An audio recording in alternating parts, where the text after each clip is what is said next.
PHP কেন করবো আর ওয়ার্ডপ্রেসে কেন লাগতেছে, জাস্ট এইটা।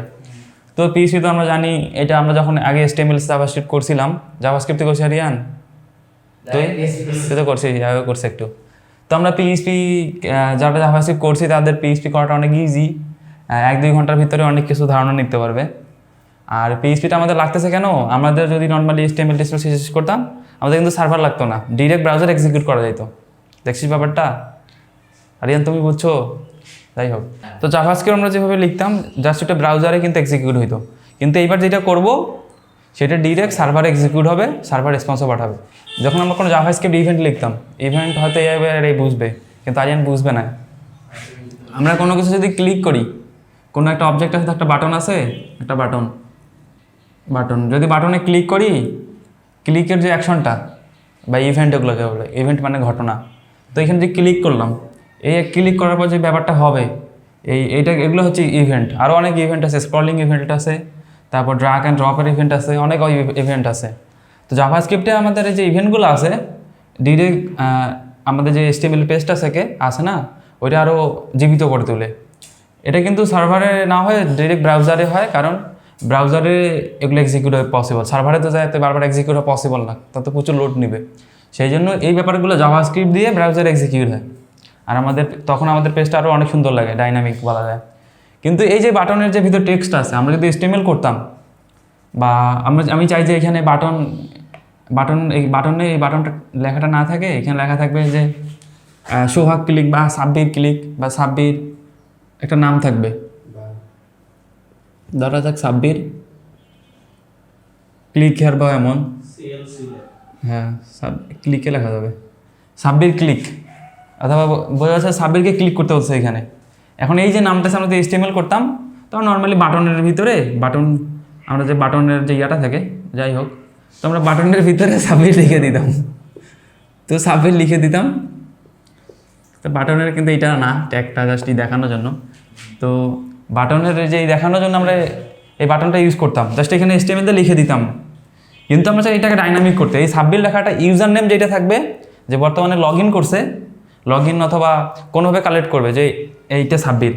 আমরা যখন ফেসবুকে লগ ইন করে আমাদের নাম দেখায় কিন্তু লগ আউটের পাশে বা উপরে যেগুলো থাকে, এইখানে বলবে আমাদের তো যখন আমরা যে ভিউ সোর্স করি ডিরেক্ট দেখা যায় সাব্বির, কিন্তু সার্ভার কিন্তু যে HTML ফাইলটা, এটা কিন্তু আমরা যে HTML লিখলে আমরা এইভাবে লিখতাম, কিন্তু সার্ভারকে আমরা যদি ডাইনামিক করি, এখানে আমরা এমনভাবে কোড করে দিব যে এইখানে ইউজার নেমটা বলে দিব যে এখানে আমাদের শুধু ইউজার নেমটা লাগবে, ইউজার নেম বা যেটা লাগে। তো এখানে কিন্তু HTML লিখলে কিন্তু অটোমেটিকলি ইউজার নেমে কনভার্ট হবে না, বা ইউজার নেমটা অ্যাকচুয়ালি কী এটা তো বুঝতে পারবে না, সেহেতু ডিরেক্ট এখানে ইউজার নেম দেখাবে। যদি আমরা সার্ভার থেকে এক্সিকিউট করে ব্যাপারটা, তখন ইউজার নেম আমরা কি অ্যাকচুয়ালি দেখাতে যাচ্ছি ওইটা আমরা এখানে দেখাইতে পারবো, ইউজার নেমটা রিপ্লেস হয়ে তখন ওইটা সাব্বিরে কনভার্ট হয়ে যাবে। হ্যাঁ, তখন বলবে যদি আরিয়ান আর ফোন দিয়ে বা ডিভাইস দিয়ে লগ ইন করে বলবে আরিয়ান ক্লিক, আমি থাকলে আমাকে বলবে সোহাগ ক্লিক। এই ব্যাপারটা ডাইনামিক হচ্ছে। আর যদি ভিউ সোর্স করে দেখলে দেখতে পারবো যে সাব্বির ক্লিক, ওইখানে কিন্তু কিছু প্রসেস হয় নাই, সার্ভার যে HTML পাঠাইছে সার্ভার, আমি এর আগে যে বুঝাইছিলাম সার্ভারের ব্যাপারটা, আমরা যখন কোনো কিছু রেসপন্স বুঝেছিলাম যে আমাদের ইন্টারনেট থেকে যায় সার্ভার থেকে আবার যে আমাদের ব্যাক করে, এই ব্যাপারটা আমরা যদি নর্মালি কোনো HTML করতাম, কোনো HTML করলে ডিরেক্ট আমাদের কম্পিউটারে আমরা এক্সিকিউট করে দিতাম, ডিরেক্ট আমাদের কম্পিউটার এক্সিকিউট হইতো। আর এখন ব্যাপারটা হচ্ছে কি, আমাদের ইন্টারনেটের মাধ্যমে আমাদের সার্ভারে যায়, সার্ভার আবার ইন্টারনেটের মাধ্যমে সার্ভার যে HTMLটা পাঠায় এটা এক্সিকিউট করে। এখন আমাদের যে HTMLটা এখানে কিন্তু প্রসেস হয়, এখানে যে HTMLটা প্রসেস হয়, আমরা আগে ডিরেক্ট যে সাব্বির লিখতাম, এটা এখানে সাব্বিরের এই টেক্সটটা ইউজার নেমটা ঢুকাই দিয়ে এটাকে পাস করে দেয়, স্ট্যাটিক হয়ে যায়। তখন আমরা আবার ওইটাকে ডাইনামিকভাবে এই সাব্বির ক্লিক লেখাটা আমরা আরও ডাইনামিকভাবে দেখাইতে পারি, ঠিক আছে। অ্যাকচুয়ালি এইটা হলো ব্যাকএন্ড, এই যেখানে যে কোডগুলো এক্সিকিউট হলো, এটা একটা কিন্তু কম্পিউটার, এই কম্পিউটারে কিন্তু সবগুলো এক্সিকিউট হয়ে আমাদের সার্ভারে এক্সিকিউট হয়ে আমাদের কম্পিউটার ইন্টারনেটের মাধ্যমে, তারপর আমাদের এখানে আমাদের ব্রাউজার এক্সিকিউট করছে। ব্রাউজার এক্সিকিউট কী করতে পারে, আমাদের ব্রাউজার শুধু জাভাস্ক্রিপ্ট আর HTML এক্সিকিউট করাইতে পারে। কোডের কথা বলতেছি, ইমেজ ভিডিওগুলো তো করতে পারে। তো এইখানে যে জাভাস্ক্রিপ্ট আর HTML এক্সিকিউট করাইতে পারে আমাদের ব্রাউজার, আর আমাদের সার্ভার HTMLটা পাঠিয়ে দিচ্ছে, HTML CSS আর CSS এই ব্যাপার তিনটাকে নিয়ে আমাদের আরও ডাইনামিক করতেছে আমাদের ওয়েব অ্যাপ্লিকেশানগুলো, যা আমাদের ওয়েবসাইটগুলো অ্যাকচুয়ালি এইটাই করতেছে। আমাদের PHP কেন লাগতেছে, আমাদের PHP আমরা এইখানে কোড করব এই সার্ভারে, আমাদের যে সার্ভারটা আমাদের কম্পিউটারটা এই কোডটা যদি ইন্টারনেটের মাধ্যমে আমাদের এখানে পাসকোড দিতেছে না এই কোডগুলা, তো আমরা এইখানে কোড করব, কোড করে বলবো যে এইখানে সাবমিট এক্সিস্টিংভাবে না, এখানে ইউজার নেম ক্লিক বলবে, ইউজার নেম যেটা থাকবে ওইটা তার সাথে বলবে ক্লিক। এই ব্যাপারটা আমাদের আরও ডাইনামিক হবে, হয়তো ব্যাপারটা সবাই ভালোভাবে বুঝছিস? মানে আমাদের নামটা যদি এদের সার্ভারে না থাকে, সার্ভার না ডাইনামিকভাবে আমরা এইটা ধর নামটা বাদ দে, ধরে আমরা এখানে দেখো আজকের তারিখটা কিন্তু জাভাস্ক্রিপ্ট দিয়ে করতাম, তো আমরা এখানে একটা আইডি সেট করবো, একটা ক্লাস সেট করে আমাদের জাভাস্ক্রিপ্টে করে দিতাম, ঠিক আছে? এটা জাভাস্ক্রিপ্ট, কিন্তু জাভাস্ক্রিপ্টের শুধু ডেট টেটগুলো তো জাভাস্ক্রিপ্টে করা যায়, কিন্তু ইউজার নেম এই যে ব্যাপারগুলো আছে সার্ভার থেকে যেগুলো আসবে, আর ধরা যাক যে আমাদের এইখানে জাভাস্ক্রিপ্ট আমরা করবো না, আমাদের ডিরেক্ট HTML-টায় ভিতরে অটোমেটিকলি আগ থেকেই থাকবে এই ডেটটা। ধর আজকে ডেট হলো আজকে কত তারিখ? 15 মার্চ বা যাই হোক, এইভাবে বললে 15 মার্চ ক্লিক অথবা এমন দেখাবে। এই লেখাটা জাভাস্ক্রিপ্ট দিয়ে করা পসিবল, কিন্তু জাভাস্ক্রিপ্ট রেন্ডার হবে কোথায়? ডিরেক্ট ব্রাউজারে। কিন্তু আমরা যখন আমরা ভিউ সোর্স করে দেখব, যে এখানে ক্লাস সেট করে যে নর্মালি সোর্স করে দেখিস, তাহলে দেখা যাবে যে কোনো লেখা নেই, ফাঁকা।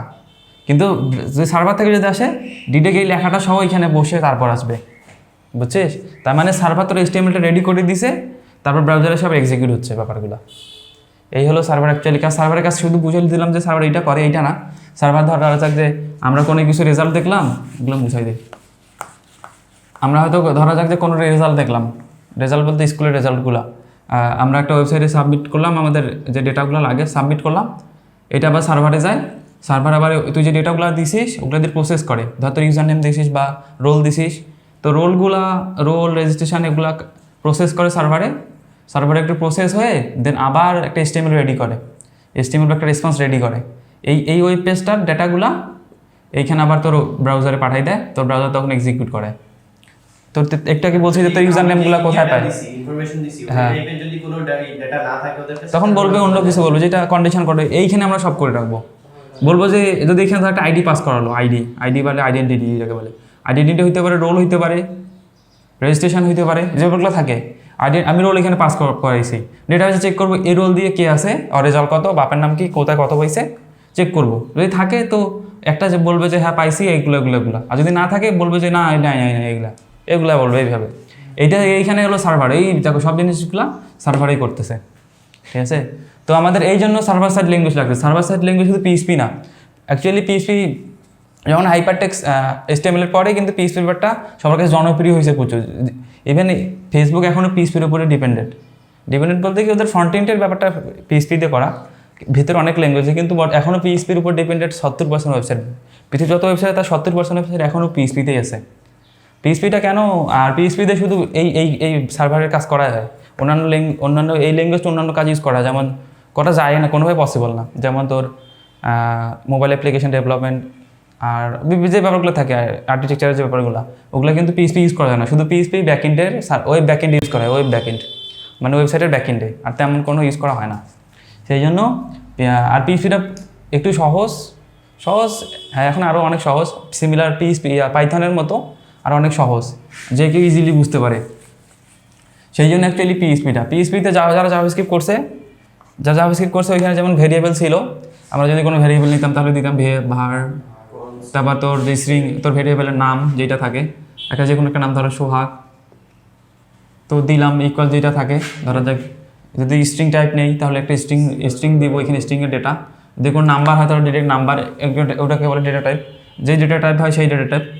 আমি চাইলে আমার রোল লিখতে পারি, বা যে ডেটা আইডেন্টিটি ব্যাপার থাকে, ধরা যাক আইডেন্টিটি 1 2 3 4 5, এটা একটা হলো নাম্বার টাইপ, যেটাকে একটা হলো একটা ইন্টেজার ভ্যালু। তো আমি এখন এইভাবে জাভাস্ক্রিপ্টে আমরা এইভাবে কোনো ইন্টেজার ডিক্লেয়ার করতাম, এখানে ভেরিয়েবল লিখতাম, এমন জাভাস্ক্রিপ্ট আরও আছে, যেমন বর্তমানে EC6-এর LET আছে, যেটা একবার ইউজ করা হয়, এটার সুবিধা আছে, এগুলো আমি পরে বুঝাবো জাভাস্ক্রিপ্টের, কিন্তু হ্যাঁ কনস্ট আছে। তো আমরা নর্মালি কোনো ভেরিয়েবল নিতে গেলে ভার লিখে হয়ে যায়। আর সেকেন্ড ব্যাপারটা আছে, আর PHP-তে আমরা এই সেম জিনিস PHP-তে কীভাবে করি, PHP-তে আমাদের ভারটা লেখা লাগে না, আমাদের $সাইন দেওয়ার লাগে।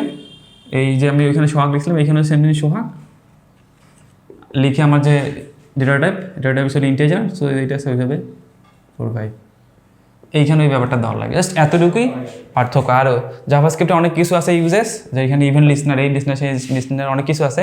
আর পিসি যদি ব্যাকএন্ডে শুধু ব্যাকএন্ডের ব্যাপার করে, সেই জন্য ব্যাকএন্ডের কাজগুলো করবে।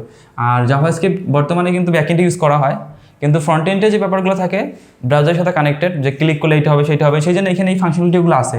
আর সার্ভারে যেটা লাগে না ওগুলো তো প্রয়োজনে নেই। যেমন আমরা কোনোভাবে পসিবল না যে একটা বাটনে ক্লিক করে সার্ভার থেকে রেসপন্স করো বা এমন করো, এমন তো পসিবল না। সেই জন্য সার্ভারের কাজ এই আমাদের সার্ভার লাগতেছে কেন, বেসিক্যালি আমাদের ডাটাবেস ডিবি বলি, ডাটাবেসের যে ডেটাগুলো আছে, ইউজারের যে ব্যাপারগুলো থাকে এইখানে, তারপর সকেটের যে ব্যাপারগুলো আছে সার্ভার সাইড, সকেট, তার প্রসেসিং লজিক যে ব্যাপারগুলো আছে, ডেটা প্রসেস করবে, আরও অনেক কিছু আছে যেটা শুধু ডাটাবেসে পসিবল, ডাটাবেসে এগুলো করতে পারবে। তারপর ভ্যালিডেশনের যে ব্যাপারগুলো থাকে, যেমন লগ ইন পাসওয়ার্ড দিলাম, ডেটাবেসে চেক করবে আছে কি না, পাসওয়ার্ড ঠিক দিছে কি না, তারপর পাস করে দিব, হ্যাঁ দেখ এই জিনিসগুলো অ্যাক্সেসেবল। যেমন আমাদের বর্তমানে পুরো দুনিয়া যেভাবে চলে পাসওয়ার্ডের ব্যাপারটা, এই ব্যাপারগুলো আমরা ব্যাকএন্ডে করতে পারবো। কিন্তু আমরা যদি ডেটাবেসের ইউজার নেম পাসওয়ার্ড, ডেটাবেস কিন্তু একটা সার্ভার, ডেটাবেসের একটা সার্ভার নাম থাকে, পাসওয়ার্ড থাকে, ইউজার নেম থাকে, এগুলো যদি আমি জাভাস্ক্রিপ্ট দিয়ে এখানে ডাইরেক্ট ব্রাউজারে শো করাইতাম, এগুলো কিন্তু সবাই দেখতে পারতো। তারপর সবাই দেখে কী করতো, আমাদের সার্ভার হ্যাক করে নিত, নিয়ে ডেটাবেসে সব ডেটা ডিলিট করতো, চেঞ্জ করতো, যা ইচ্ছা তাই করতো। সেই জন্য ডেটাবেস এগুলো সিকিউর না। আমাদের ব্রাউজারে যেগুলো এক্সিকিউট হয় ওগুলো দেখতে পারি, কিন্তু এগুলো যে করবো এগুলো কেউ দেখতে পারবে না, এগুলো শুধু আমাদের সার্ভারে থাকবে আর আমাদের ব্যাকএন্ডে থাকবে, কিন্তু এগুলো এক্সিকিউট হবে কিন্তু দেখা যাবে না। আর যদি এক্সিকিউট না হয় তখন এররগুলো বলবে, বাট কোড কখনো দেখা যাবে না, আর কোডের ডেটা কখন লিক হওয়ার কোনো চান্স নেই, জিরো লিক, কেউ দেখতে পারবে না, কারণ এগুলো সব সিকিউর। সেই জন্য এটা অনেক সিকিউর, আর এগুলো সিকিউর না। এই হলো জাভাস্ক্রিপ্ট আর পিএইচপির মধ্যে পার্থক্য। আর আমরা জাভাস্ক্রিপ্ট কেন ইউজ করতেছি, পিএইচপি কেন ইউজ করতেছি, তার মধ্যে একটু ওভারভিউ। এই ছিল ব্যাপারটা। আর পিএইচপি ব্যাপারটা হচ্ছে কি, আমাদের এখন ওয়ার্ডপ্রেস নিয়ে কথা হলো, ওয়ার্ডপ্রেসে পিএইচপি কেন, আর ওয়ার্ডপ্রেস শিখতে গেলে পিএইচপি কেন লাগবে। হয়তো ডাটাবেসটা কি, এটা হয়তো সবাই বুঝছি যে ডেটাবেস অ্যাকচুয়ালি কাজটি, ডেটাবেসে আমাদের তথ্যগুলো রাখা হয়, যেমন আমাদের নাম, বাপার নাম, এর বর্তমান যে এনআইডির ব্যাপারটা আছে, এনআইডি কার্ডে সব ডেটাবেজে থাকে। কিন্তু যত ডেটা রিলেটেড যত জিনিস থাকে সব ডেটাবেজে থাকে। ডেটাবেস, ডেটা আমাদের তথ্য, হ্যাঁ। তো এইখানে ডেটাগুলো, আমাদের তথ্যগুলো আছে এইখানেই আমরা স্টোর করি, এইখানে ভ্যালিডেশন করি, এই ব্যাপারটা এইখানেই হয়। এই যে ব্যাপারটা আছে এটাকে সার্ভার সাইড বলে। তো এখানে কী বলে আমি লিখে দিই। তো এগুলোকে বলে সার্ভার সাইড,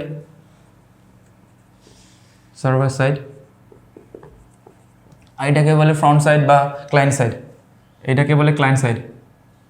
ক্লায়েন্ট সাইড বলতে কি, যেগুলো ব্রাউজারে তো হচ্ছে, এগুলো তো ক্লায়েন্ট দেখতে পারতেছে, মানে ইউজার দেখতে পারছে, এটাকে ক্লায়েন্ট সাইড বলে। একদিক থেকে এটা ক্লায়েন্ট সাইড বলে, ফ্রন্ট এন্ড বলা যায়, বাট ফ্রন্ট এন্ডের এইখানেও ব্যাপার হয়, যেমন আমরা যখন কোনো কিছু কোড করে পাস করে দিই, ওইটাও কিন্তু ফ্রন্ট এন্ড টাইপ হয়। তো আমরা এটাকে ফ্রন্ট এন্ডও বলতে পারি, ফ্রন্ট এন্ড যেটাকে সামনের দিক থেকে দেখতে পারে, ফ্রন্ট এন্ড। আর এটাকে আমরা অবশ্যই সার্ভার সাইড বা ব্যাক এন্ড, দুইটা একই কথা।